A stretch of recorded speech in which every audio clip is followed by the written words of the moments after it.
And hello, welcome to the Social Justice Forum. I am your host, Daren Jaime. We thank you for joining us. And if you're asking the question, what is this show actually about? We bring you a forum discussing the understanding of the issues, the inequities that so many people face and so many communities do as well. From systemic inequality to pressing social problems, our guests provide multiple perspectives and insights, helping us better understand and address these challenges. So we invite you to stay connected with us as the Social Justice Forum starts now.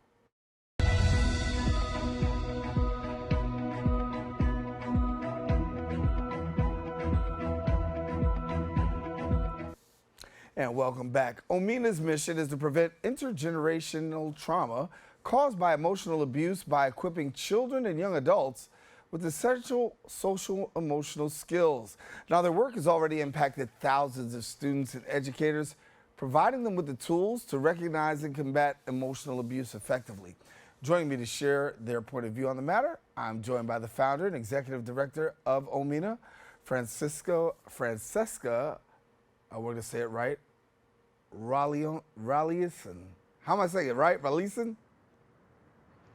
You got it. It's Francesca Rallyson. See, Thank you I'm so sorry. much. You know, it's been a bad day in terms of name pronunciation. This is the second time I've done it, but forgive me. Glad to have you, Francesca, with us. How are you doing? I'm doing great. Thank you so much for having me, and I was very looking forward to being on this call today. No, really, I appreciate you taking the time and sharing with us because as we talk about emotional abuse, honestly, there's so many people who deal with emotional abuse. Physical abuse, we hear highlighted a lot, but when it comes to emotional abuse, sometimes that takes a backseat to physical abuse. But talk to us about emotional abuse and the impact that it's having in society today. Yeah, so like you said, we talk so much about physical and sexual abuse, but not too much about emotional abuse. Emotional abuse, which I'm going to explain a little bit, which is a form of psychological abuse. And it is, like you said, very prevalent, not only in my home country, Madagascar, but all around the world. And actually, there is 1 billion children who are experiencing emotional abuse growing up, according to the World Health organization. And it is characterized by belittlement that can be by insults, repeated insults, belittlement, negative criticism, invalidation of emotions, control, and manipulation. And I can go deeper into those different definitions. But again, this is, I would say, an issue that we've all experienced in a way or another, directly or indirectly, but it is hard to grasp the concept, and as a result, because we're not able to put a name on it, we're allowing it to continue, and it is affecting us on, I would say, on an emotional level. Mental health issues as well are involved, and it really has a tremendous impact on our sense of identity and dignity. When you talk about the sense of identity, let's talk about young people for a moment, because when children, that's what's happening during their childhood, their adolescence. They're really forming a sense of identity, but sometimes this sense of identity becomes marred, and it becomes marred simply because of emotional abuse. And we're knowing that the numbers continue to rise. Can you take me through a little bit about how prevalent it is in the lives of children today and what our children are actually facing? Oh, yes. So emotional abuse is a cycle. It starts in the household. Usually, we experience it in the household. That can be through domestic violence, parents hearing parents fight, or just at home, and then the parents talking to their children as well, insulting maybe, or belittling again, or invalidating their emotions. So that place is where children first understand how to, first of all, acknowledge their emotions and navigate them. So if in the household they're not able to have a model who can, parents who are able to help them navigate that, their first understanding of their emotions would be, when I express that and it's not invalidated, then I'm not going to share my emotions anymore. So First, we experience it in the household. It has a spillover in all of the relationships in our lives. That can be at school afterward. That can be through bullying. After that, we can experience it in the workplace. Let's say the parents fighting at home and not able to, I would say, recognize what's going on, their emotions, and they're gonna maybe um, lash out on their employees or invalidate what the employee is going through or their colleagues. So there's a spillover effect there, and that can affect the community overall. But it does start in the household first. Yeah.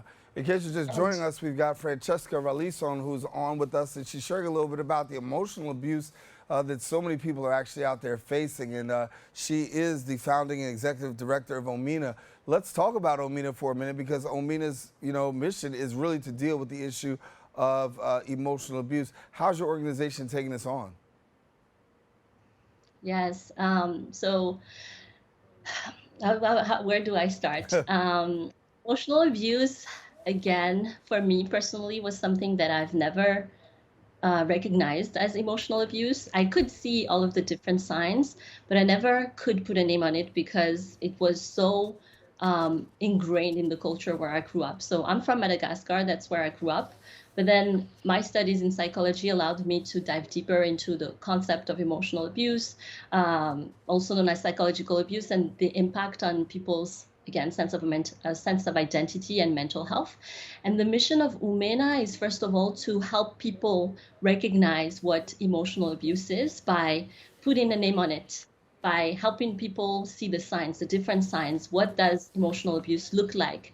Through the belittlement, control, manipulation. And then once you have a clear sign of what and recognize what emotional abuse is, now you can address it. And we address it by providing children and young adults with the language of emotion. We call it social emotional learning, but it's basically teaching young children about their emotions, understanding what's going on, naming their emotions, understanding the needs behind each of the emotions, and then expressing that in healthier ways.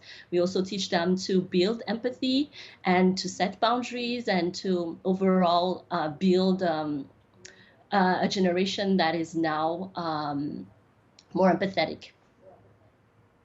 And that generation that we're talking about is a generation that really needs all the help that they can get. I mean, obviously, there's a lot of things out there in these societal factors.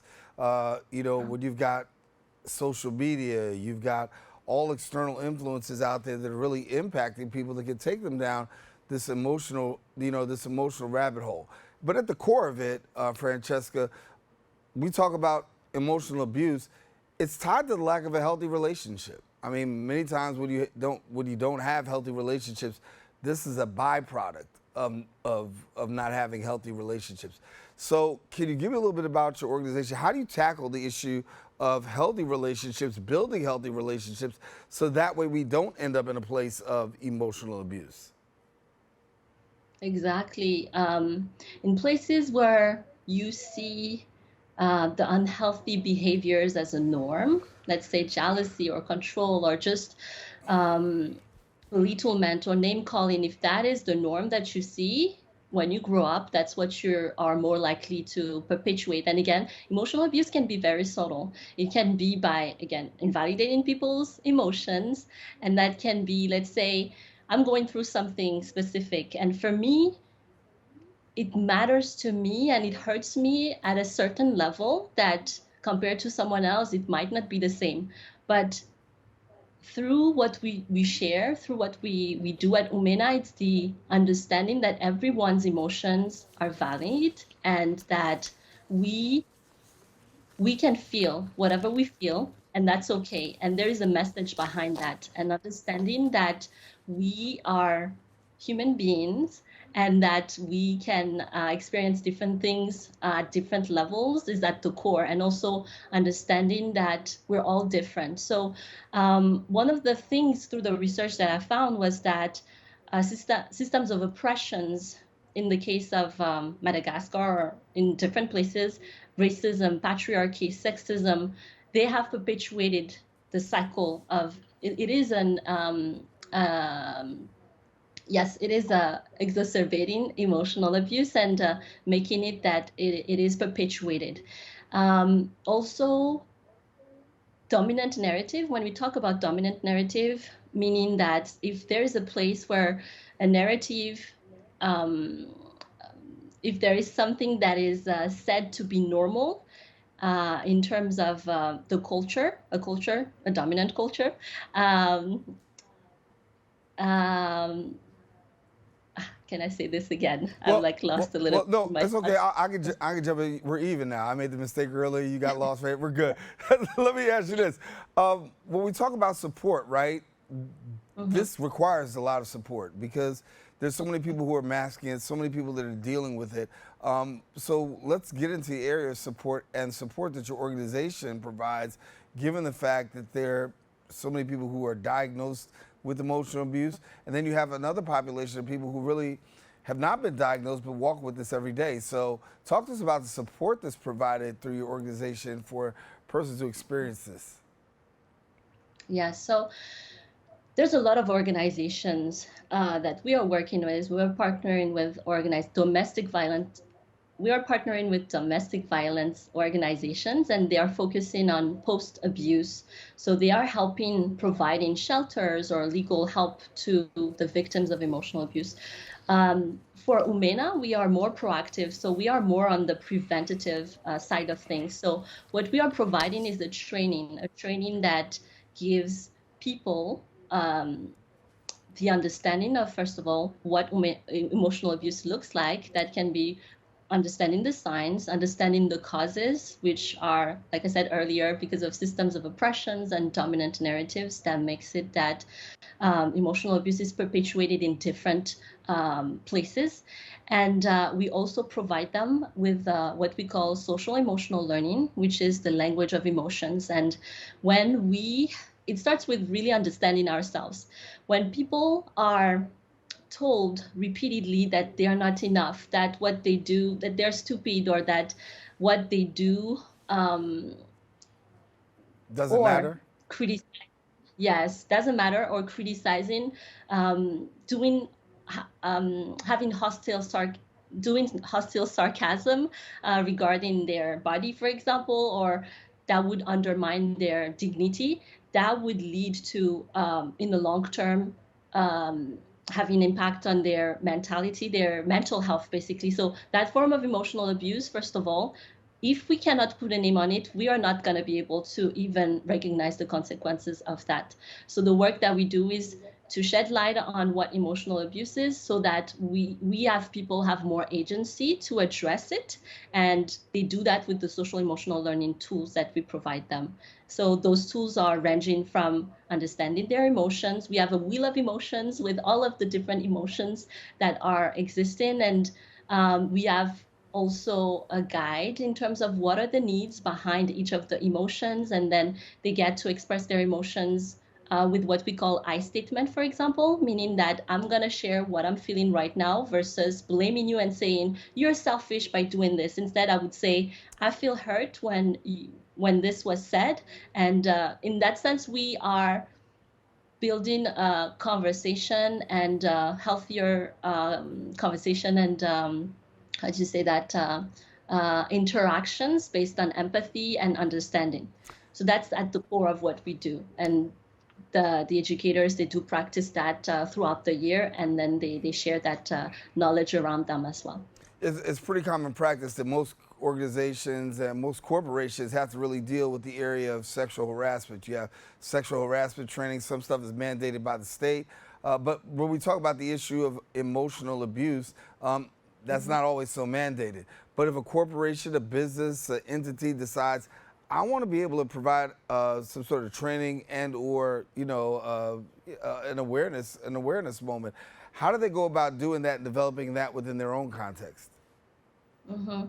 So the work that we do is focused on emotional abuse prevention, and research shows actually that because before escalating into physical, violent, and sexual abuse, abuse starts with verbal, emotional, and psychological abuse. So our approach is to again share what emotional abuse is, in a sense where most of the time physical abuse also happens because instead of expressing what's going on inside, because you don't have the tools to navigate the emotions and express that, because that's a reality. We don't teach about emotions at school. So once that happens and that you are frustrated, that's where physical abuse comes in. So that's why the work that we do is so important, because we start by potentially preventing emotional abuse to by preventing emotional abuse to happen, we are potentially preventing it to escalate into violent, sexual, physical abuse. I only have a couple of minutes left, and literally they told me like a minute and a half, but I want to get your perspective on this here. You know, so far you've trained about 250 educators in 15 schools, empowering more than 5,000 students, and you've had about 50 in-practice sessions. Talk to me about the results and what you're finding. Mm-hmm. Yes, we are training those educators. We are choosing young adults because they are the future parents, and we want to break the cycle with them. What we have seen is that actually there is one of our educators who just got awarded what we call the Fulbright Fellowship, and it is a fellowship that is allowing it is a scholarship that is allowing students to go abroad, and it's funded by the U.S. government. And then once they finish their studies, they get to come back to their countries and share what they've learned. So the theory of change behind the work that we do is that by breaking the cycle of emotional abuse, by breaking the mental barrier that people are going through, they get to reach their full potential. And when they get to reach their full potential, they can start achieving more. And that is one of the ways that we have seen our educators not only start the change with themselves, but also making a change in their own relationships, in their community, and in the country right now. One of the examples that we have had with the same person I'm talking about is that they joined our organization 4 years ago when we started the initiative, and they grew as we grew, and they learned about all of the tools. And the next year after they joined, their wife also joined. They wanted their wife to join, and then after that, they got a child, and they are now starting to implement all of the tools. And they shared in one of their videos how they have been able to break the cycle and have a more healthier relationship between his wife and him, but also with the child right now, and how he's able to reach his full potential, knowing that is not the problem anymore. Because yes, at the end of the day, emotional abuse makes you feel like you are the problem. Yeah. Great work, Francesca. Got to leave it there, but thank you for taking the time to share with us. It is really a much needed topic that we have to have some more discussion on. Francesca Ralison, who is now the founder and then also the executive director of Omena. Thank you for taking the time of being with us. I'm glad I can get the name right on the going out, and certainly we look forward to seeing you real soon. Thank you so much for having me. All righty, we're taking a quick break. We'll be back with more coming up right after this.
And we are back. Our next guest is a trailblazing advocate whose impact on racial justice and digital organization is felt across the globe.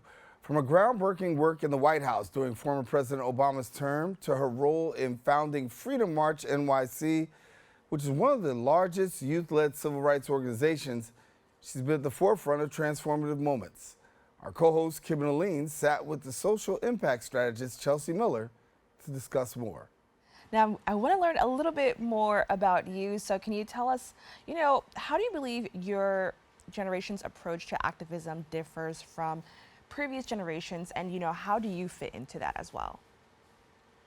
Yeah, absolutely. I always say that we come from a long tradition of young people at the forefront of movements. So I think the question has always been, what are the tools that throughout time young folks have utilized in order to create change? And also, how do we understand social change within the lens of a multi-generational approach? And so specifically, when we're talking about Gen Z, and we're talking about the ways in which technology is essentially a tool that we use to mobilize today, we've seen the way that social media has played such a critical role in that.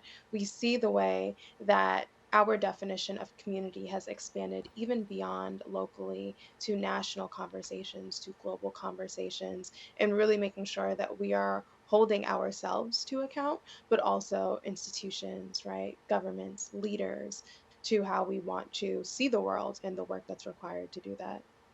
Now, you've been a powerful voice in racial justice and digital organizing. What inspired you to focus on these areas, and how has your experience shaped your approach?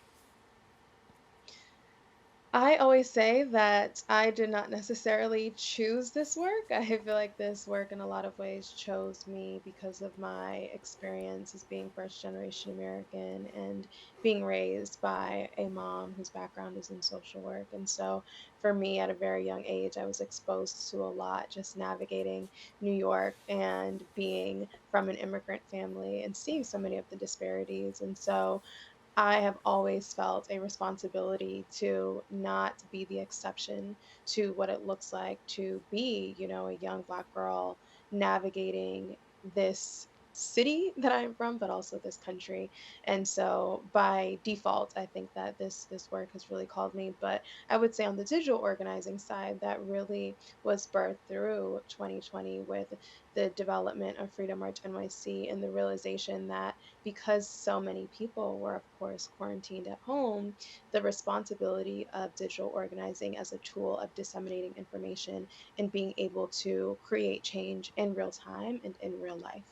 And so that was really important for folks who oftentimes and historically resources have been stripped and feeling as though there aren't many platforms or ways to be able to amplify your voice or creating change, despite the pros and cons, right, of technology and social media. I think one of the things that we can absolutely acknowledge is that it is one of the ways that we are able to connect and provide information within community. And we did that a lot throughout 2020 and beyond, and signaling, right, that this is one of the key tools, at least within our generation, of being able to mobilize and organize. And so digital organizing is at the heart of so much of the work that I do because at the heart of it, it really is about information and storytelling. Now, I also want to add that Gen Z is a wide range of, people at different points in their lives. But, with that being said, what are the most effective ways for Gen Z activists to engage and mobilize their peers around social justice issues? And that could be, people who are in their 20s, but also people who are in high school or still in school in general. Yeah, absolutely. I think that it really, well, it's funny when you ask this question because for me, I always say that everyone has their strengths and contributions and skills to contribute to this movement. But when we are talking about some of the easier tools to think about, social media definitely being one of them, because at this point, most Gen Z folks have phones, right? I also think about the importance of not simply relying solely on social media and digital media as a toolkit, but also keeping in mind the power of community. I always say that digital media should not substitute organizing work happening on the ground. And so, the best way, especially when I think about how I even started out in organizing, is through my community and doing work there. And so, it's so important that your community members know you. It's so important that you spend time understanding the stakeholders in your local community, because as much as we want to tackle a lot of the national and global issues, a lot of the times these conversations start at home. These conversations start with the folks who are your neighbors, and using that as an example and a testament to the work that we can do on a larger scale. Now, can you tell me a little bit more about the youth-led organization, Freedom March NYC, which you founded? Can you tell us how that started? And what does it mean to be youth-led?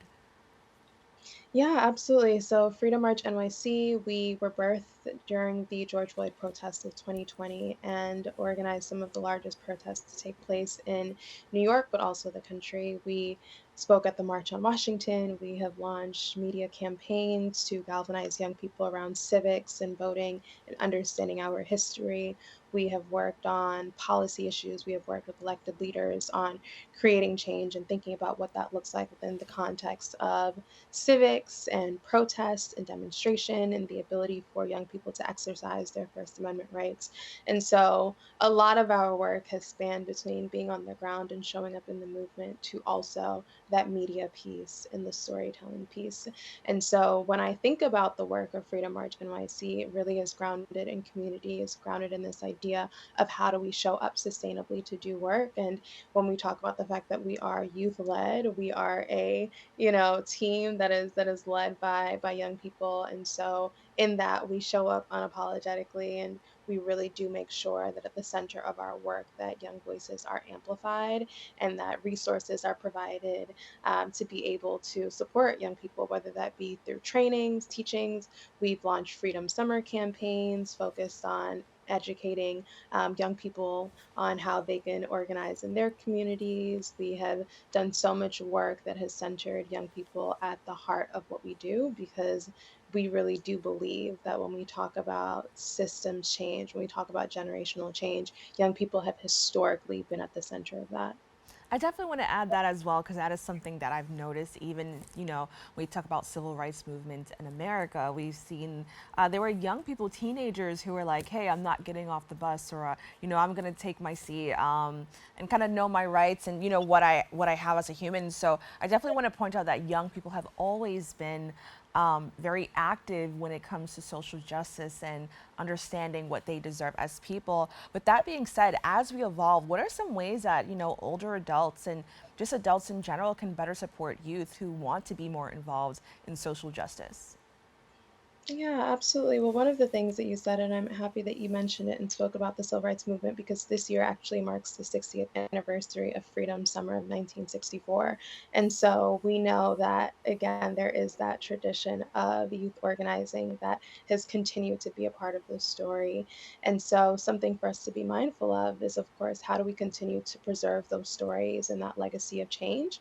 And then, when we are talking about what does it look like for folks overall to really create space and create room for young people and stand in solidarity. I always say that this movement is multi generational. When we talk about the resources that's needed, when we talk about the amplification that's needed, when we talk about the systems change that is required.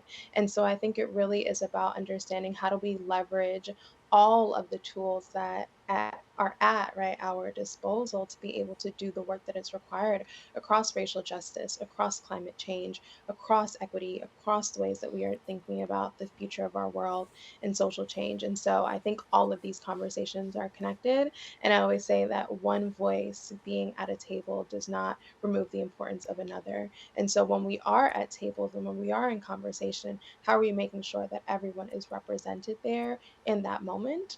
And how do we make sure that we are creating and crafting the world that we are envisioning? Now, I definitely want to add that we've been using social media as a society to kind of aid in our social justice for maybe 10 to 15 years, maybe somewhere in between that. We saw this with Mike Brown many years ago, and it's something that we're continuing to see as we move on. But, we kind of see we kind of do the repeated the same things over and over again. So with that being said, I'm curious to know what are some key strategies you believe are essential for creating long-lasting and sustainable change in social movements? Because it starts online, but as you mentioned before, we want to do some, work, offline on the ground. So what are some key strategies we need to create long-lasting change? Yeah, I think one of the biggest things, and it's so important to dispel, I think, this myth that young people are not organizing because we are, and communities are not organizing because we are. I think that social media and the digital space is a tool, it is not the tool. And so when I think about what is required and the tools to be able to continue to show up in real time, I think that we've come from, again, a historical tradition of organizing in real time with the resources that we have. And so when we talk about even the civil rights movement of the 60s and the way that they were sending letters back home, the way that they were communicating through social networks and channels and using churches and different institutions as a way to build community. In that same way, we still have a legacy of institutions and community members and leaders and networks that are at our disposal. I think that it's really important for us to just be mindful of the fact that sometimes social media conflates the idea of impact with numbers, and remembering that even when we're talking about the civil rights movement of the 1960s and Freedom Summer, it was a couple of thousand young people who went down to Mississippi to organize, and even the organizers in Mississippi as well who participated. And so when we are talking about numbers, I think sometimes we feel like we aren't doing enough because maybe only a few hundred people have participated in action or have participated in a post or have seen something that you have posted online. But remember that historically, sometimes it doesn't take millions of people to create that change. Sometimes it's just a few dozen who are sitting at the counters and saying that we are desegregating. Sometimes it's a few hundred, right, that are organizing and taking over a bridge. Sometimes it's a few thousand that are going down to mobilize. And so don't feel that you need to be viral, that you need to have an account with millions and millions of followers, that you need to have a community of millions of people in order to create change, because sometimes it is those very small stories that create that ripple effect, that create waves that continue for generations and generations to see. Now, what were some of the challenges you've possibly faced in sustaining your activism, and how have you overcome them? I would say one of the biggest challenges of sustaining your work is the mental toll that it takes on you, especially, being at the center of so many of these conversations. We are, of course, in the middle of a very polarizing and historical election cycle. And so this is really important for our work, especially in being at the center of both media and social change and civics. I am feeling it on so many different fronts right now. And so I think that for me, it has been really important to just make sure that you are taking care of yourself and really being intentional about what that looks like. Who are the people that you need around you? What is this team that you need around you? What is the support system and the mechanisms of being able to take a step back and take care of yourself that you need? And then also being okay with the fact that all of the answers will not be figured out. And I really urge so many young people who are stepping into this space and are caring so much to be mindful that it is okay to feel like you are still in a season of asking so many questions and figuring out what your work looks like, and reminding yourself that it is okay to evolve in this work. And I think that for me, one of the biggest things as well is being mindful of how do we create that multi generational and multiracial approach to how we think about change, because we cannot carry movements and we cannot carry the world alone. And so it's so important for us to just be mindful of the fact that the movement will exist with or without us. It's a question of how we show up to contribute to it. Now, a lot of your work revolves around racial justice, women's leadership, reproductive justice, and climate change. I want to talk about the importance of intersectionality and how do you address this intersectionality in a lot of these issues? Yeah, absolutely. Well, we know for a fact that climate change disproportionately impacts Black and Brown communities. We know for a fact that there is going to be so many changes that are going to be happening within the next few years and across decades that are going to be impacting our communities, from economically the impact of climate change to what that looks like when we talk about creating communities that are sustainable, everything from addressing food desert to being able to address job access within climate equity. And so there is so many conversations that that we know we cannot talk about one without talking about the other. And so a lot of times what we have found though is that these conversations end up being segmented as a way to keep Black folks and brown folks and young people and all folks who oftentimes exist at the margins outside of these rooms where these critical conversations are being had. And so we do a lot of work around showing that all of these conversations are connected, and you cannot simply put us in a box when it comes to addressing the issues that are taking place in our communities, but rather you must put us at the forefront and you must put us at the center of how we understand these issues coming together. Now, with that being said, how do you envision the role of digital organizing evolving in the next decade? And what role do you hope to play in that evolution? Yeah, I would say that my vision of digital organizing is for us to be able to transfer so much of the energy that we see online in real time. And so I see that that can happen in so many different ways. That can happen in us taking ownership of how we are building our social networks and making sure that we are also creating a lot more spaces in real time. I also think the importance of more third spaces existing as a way to bring communities together is going to be really important. And I would also say continuing to make sure that we are leaving a digital footprint that is reflective of our values, that is reflective of the world that we are trying to create. Because in a lot of ways, whatever we have online, whatever we create in the digital media space is an archive. And so it is really important for us to be mindful of what that legacy looks like in the next 100 years, in the next 200 years. And so that is really important to the work. And so that is why we spend so much time really making sure that we are centering stories and narratives that are contributing to really getting us to that next phase that we are looking to go into. Well, Chelsea, I want to thank you so much for joining us and having this really important conversation. And I think it's amazing to see, how you're kind of leading the charge of young people making a difference in the world that we live in. So thank you so much. Oh, of course. Thank you. Thank you for having me. We have to take a quick break. We'll be back after this. 19.7% of Bronxites currently experience food insecurity.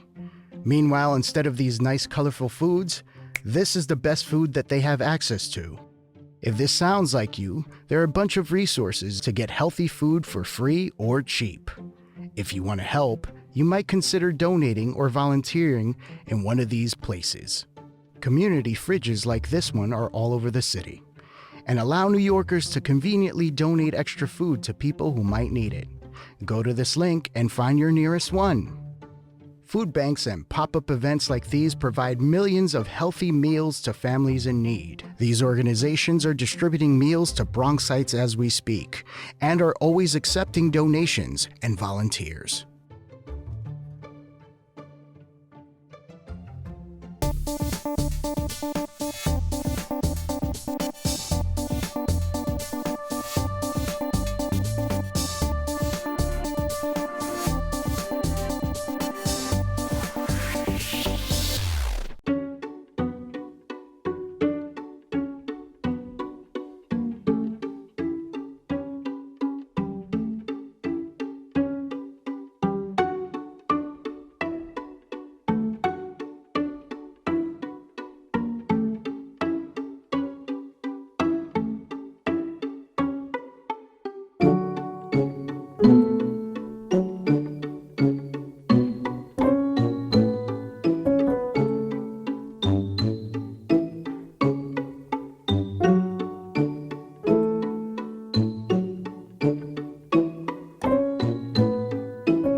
And we are back. With a career marked by transformative leadership and a deep commitment to community, our next guest has made a significant impact as an award-winning educator, a distinguished entrepreneur, and a motivational speaker.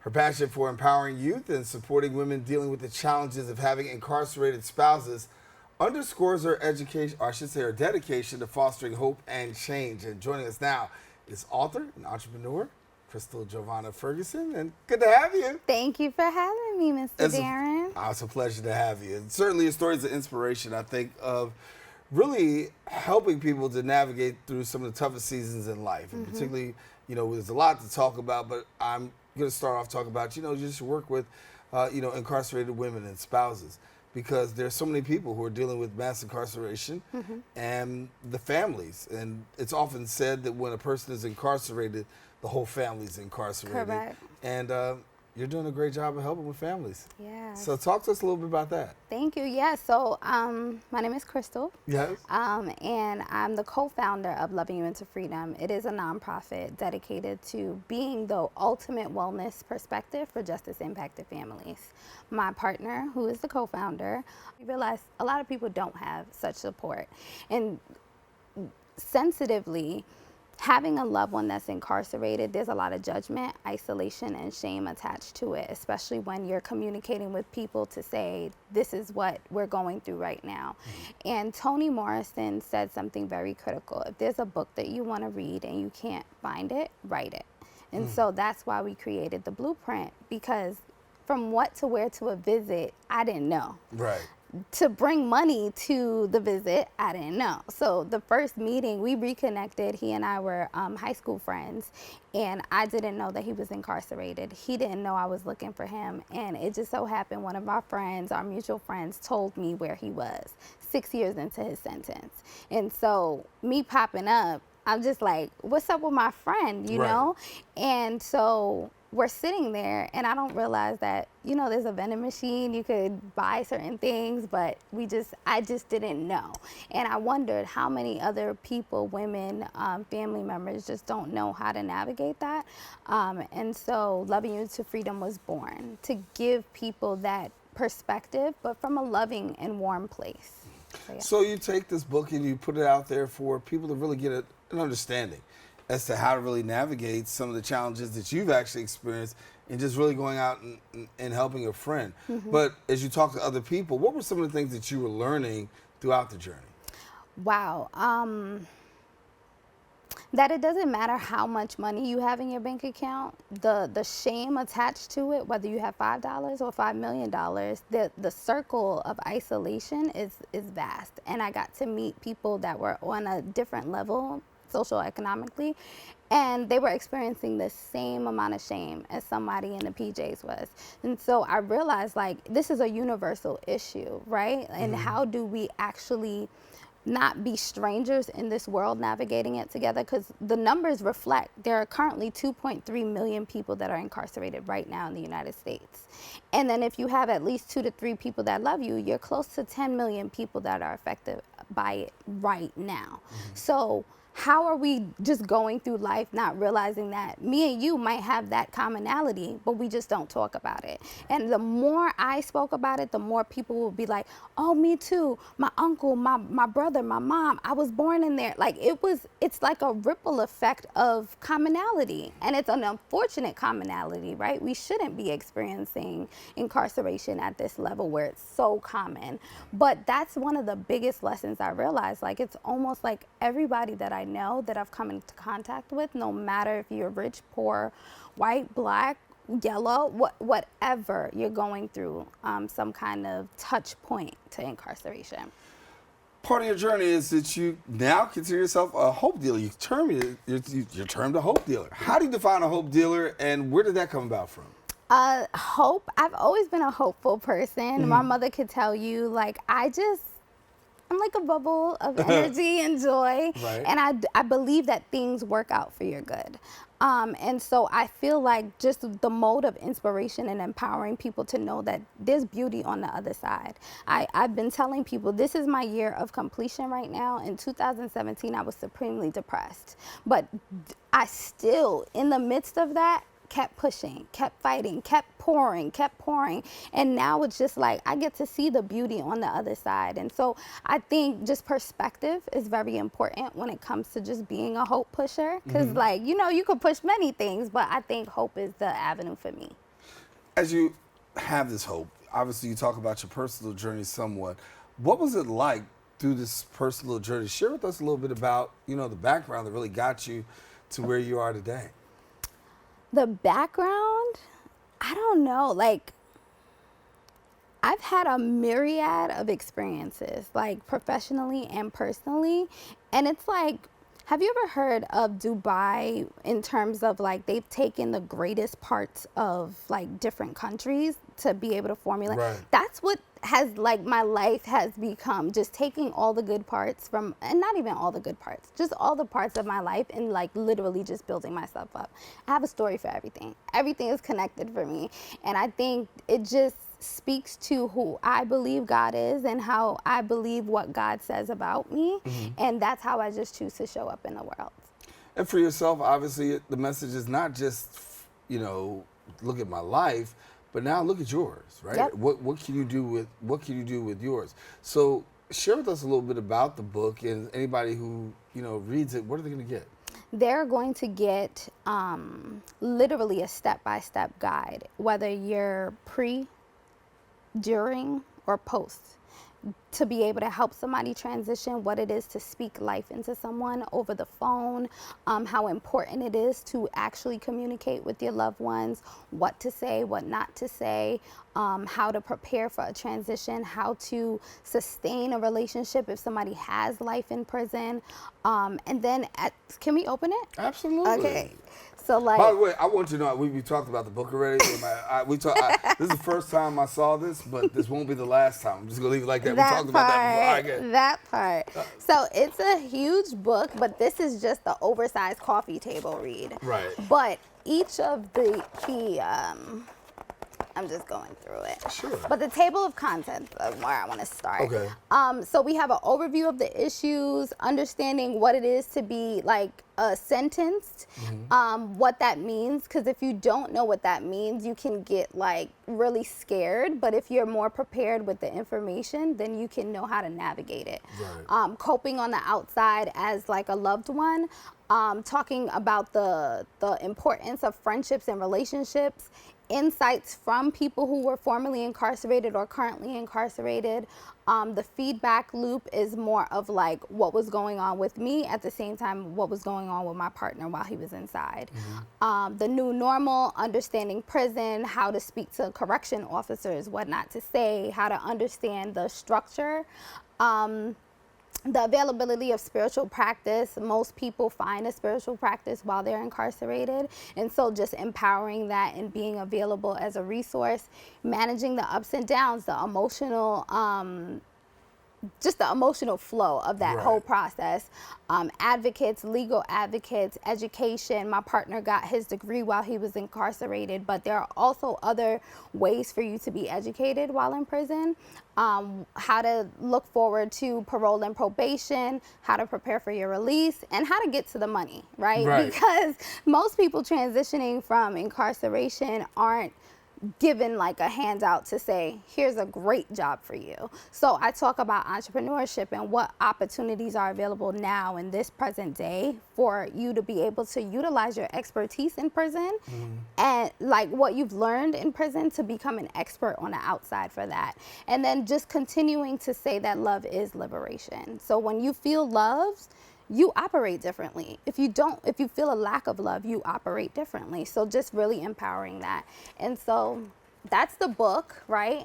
And then the last 130 something pages are straight resources, book recommendations for people to read, in addition to organizations, podcasts. So like people are afraid to ask like, hey, my partner or my loved one is incarcerated, where do I go for this? Because they don't want anybody judging them. So the book serves as a bridge between the organizations that are doing something and you as a family member. So you can go here. It's a safe space for you to find these places. The number is there, the website is there, the email addresses are there. So it is a tool. How long did it take you to put the book out? 90 days. It took you 90 days to put the book out? 90 days. Get out. Based on 6 years of experience, or how many? Based on 6 years of experience, and someone told me that the longer you wait to put this out, the longer someone is struggling to figure it out. Wow. And once that light bulb clicked for me, I was just like, all right, urgency, because the people are waiting. Well, you're liberating people in certain ways too, because I think there's a lot that goes into incarceration. And we've done several shows on incarceration and on recidivism. Part of the recidivism factor is the fact that there is this lack of help when somebody once goes out, and sometimes family and support is not there. I mean, here, you definitely give a blueprint on how to do that, to be supportive through the process, after the process. So as you look at it, what is your takeaway that you would like to see people, after they read this book, to take away and just say, hey, I had that experience? I look at it as like a permission slip, that you have permission to love your loved one out loud and not in the silence, right? Like, people can take away the freedom of knowing that you're not alone, you are seen, you are heard, you are felt. Because when Enroy came home, I put like an Instagram reel, and it did have 500,000 impressions, but my DMs were from families. How did you navigate? What did you do? It was just supposed to be an article, but the overflow of questions made me realize there's so much more. People are like starving for this information. And so the goal is to have those 10 million people to have the copy of this book in their home, to be able to support family members, friends, and the community. So you're out on the speaking tour too? I guess so. Sharing the message? Yes. Right? So where do you find yourself these days in terms of letting people know about the book and the other things you got going on? Yeah, so I mean, we are a 501c3 nonprofit with the same name, Loving You Into Freedom. So we're just amplifying the message that way, speaking at different churches, community centers, partnering with different organizations like Fortune Society, Reform Alliance, just so people know that we exist. And yeah, I'm outside though. She's outside. She's outside. The message that you want people to know, I mean, obviously, is about, loving people into freedom, into freedom. And our incarceration is real. We talk about that on the show all the time. Mass incarceration continues to be prevalent in Black and brown communities, and more jails are being built as we speak. Some of the process can be mitigated when you have a way of really navigating the system. For you, what was the hardest part of navigating this system when you didn't know the system? The hardest part was judgment that I didn't see coming, right? Because I went to John Jay College of Criminal Justice. A lot of my professors had gone to prison and talked to us about it, so I wasn't unfamiliar, but having a loved one, it was just like, there's a shift here now. So even just how correction officers were speaking to me when I'm going to a visit, it was strange. But I think... Meaning, give me an example of what they would say when you go. It wasn't what they would say in particular, it was how they were saying it. Like, very rough, like it was... Like you were incarcerated. Yeah, and it was intentional, right? Because if I'm pissed off going into my visit, then I'm going to transfer that energy to my loved one. And therefore, it's a cycle of everybody frustrated and everybody just in a tense kind of environment. I didn't let that get to me. I checked it. Like, if I had a situation with the officer, I'm going to go to the bathroom, gather myself, so that way when he sees me, I'm not projecting that kind of energy to him. But simple things like that. Or like, and women, you can't wear a bra with a wire. Right? Didn't know that. So you have to go into a room and take off your bra and put it in a bag and then put a white t-shirt over or a button-up shirt. Go back through the metal detectors. Then when they clear you, go put your stuff back on. Didn't know that. So there are just so many things you learn along the way that can like just strip you of like your dignity. And that's what we're going on our side. Imagine what people are going on the other side of the wall. So yeah. Families are going through it every day. They're going through it. Every day.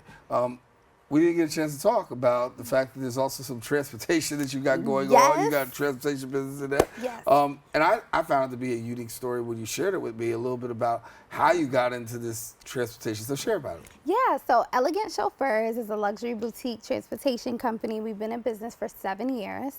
And the way I got started, I was a high school guidance counselor at the time, and they cut my salary. And so I was like, how can I supplement my income without leaving so quickly, because I loved my students. So Uber was the solution. So I started the process, got through, and within 10 days of me driving on the platform, every single woman that got into my vehicle was like, I need your number. Like, I feel comfortable with the female driver. And at that time, there were a lot of, like, you know, suits coming out of different drivers doing different things. And so I just said, there's a niche here, and let me go and push forth with it. So on January 10th, I started driving December 13th, 2016. By January 10th, 2017, the business was established, and we've been rocking ever since. So for those people who need transportation, particularly women, you find them, they find themselves calling you. Yes, but we do serve everyone now. But at the time, it was just really like servicing women who were corporate women who were coming home late from work. I've even had women who were like working at certain clubs and they wanted to get home safe. And so that's how it started. But now we've grown to become like more corporate. Doing customized luxury tours. We're expanding our fleet and converting our fleet into an electric fleet. And I just birthed another business that is adjacent to that, and it's a charging emergency business, because in doing the switch from fuel to electric, I ran into an issue the other day with a passenger, and we got stuck. The car ran out of energy. Right. And so the next morning I was just like researching, like, how do I find portable chargers, all of that. There's things still being made, and I positioned myself to be one of the pioneers on the Northeast. So Charge and See is what it's called. All right. And you got the exclusive. I got the exclusive. I want you to know that. Yes, Charge and See.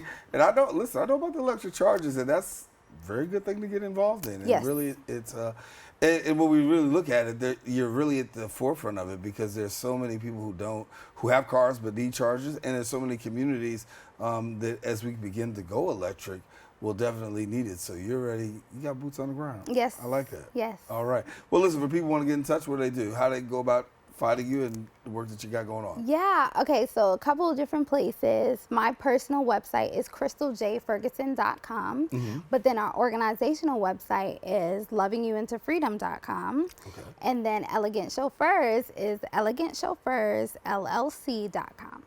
And of course, our producer and staff are going to throw that up on the screen before you get a chance to get out of here, so we can have an opportunity to find out more about Crystal and the work that she's got going on. But thank you. Thank you, Daren. For the work that you've been doing. It's great work, really impacting lives, and then also really the community as well. So thank you so much for being with us. Got to come back, all right? Yes, will do. All right, Crystal Ferguson, our guest here. Listen, I want you to know we come to the end of our show today. I hope that you enjoyed this week's discussion on the Bronx Social Justice Forum. Now, if you're rewatching this week's edition, catch the recablecast right here on BronxNet.org. And if you want to join in on the conversation, present your point of view, of course, visit our social media at BronxNet TV. We invite you. Join us next week. We'll continue to elevate the discussion, bring further awareness across the globe. I'm your host, Daren Jaime, saying take care. God bless.